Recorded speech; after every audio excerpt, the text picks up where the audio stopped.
Teachers association రాష్ట్ర అధ్యక్షుడు.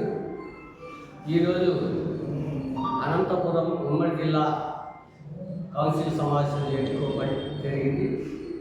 ఈ సమావేశంలో తీర్మానం కాబట్టినటువంటి అంశాలను ఇప్పుడు అందరి ముందుకు తీసుకొస్తాను.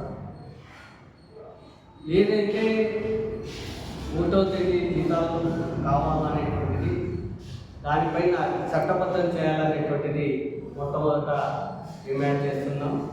అదేవిధంగా సిపిఎస్, జిపిఎస్ ఇవి రెండు వద్దు, మాకు ఓపీఎస్సీ కావాలి.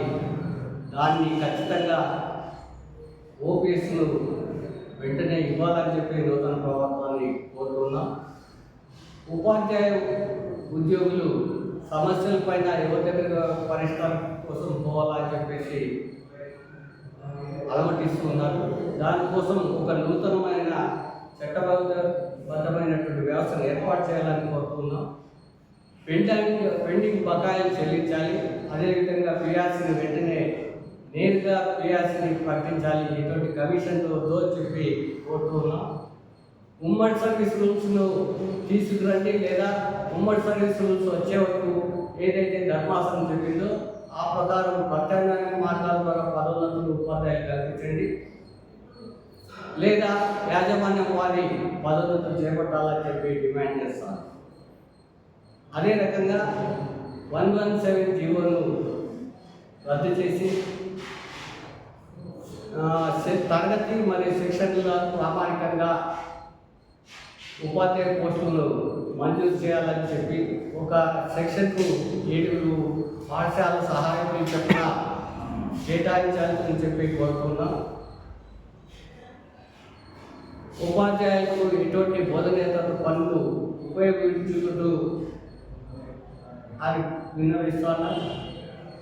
ఈ ఏబీసీ లాంటివి ఏవైతే విద్యారంగం సంబంధించి పద్ధతులు ఉన్నాయో వాటిని బోధనా రంగం వారికే కేటాయించాలని చెప్పి చెప్తాను.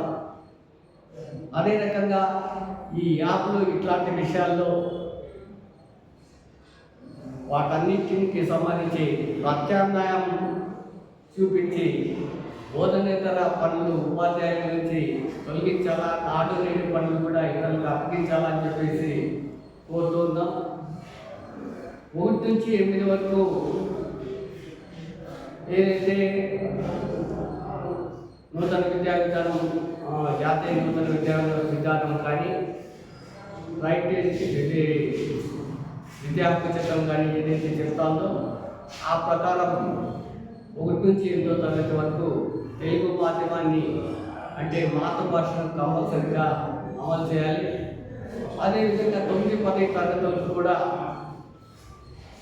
తెలుగు మాధ్యమాన్ని కొనసాగించాలని కోరుతున్నాం. అంటే ఈ తల్లికి వందనం కార్యక్రమాన్ని ప్రభుత్వ పాఠశాలలో చదివే విద్యార్థులకు తల్లులకు మాత్రమే అనుమతింప చేయాలి. లేకపోతే ప్రైవేట్ పిల్లలకు అనుమతింప చేస్తే ఖచ్చితంగా ప్రభుత్వ పాఠశాలలు నిర్వీర్యం కాబడతాయి, డ్రాప్అవుట్స్ రేట్ పెరుగుతుంది. అన్నిటినీ ఆలోచించి ఖచ్చితంగా తల్లికి వందనం కార్యక్రమాన్ని కేవలం ప్రభుత్వ పాఠశాల వాళ్ళకు మాత్రమే పరిమితం చేయాలని చెప్పి కోరుతూ ఉన్నాం. ఈ పాఠశాల పనివేలకు కూడా మారాలని చెప్పి గతంలో మాత్రమే మార్చాలని చెప్పి కోరుతున్నాం.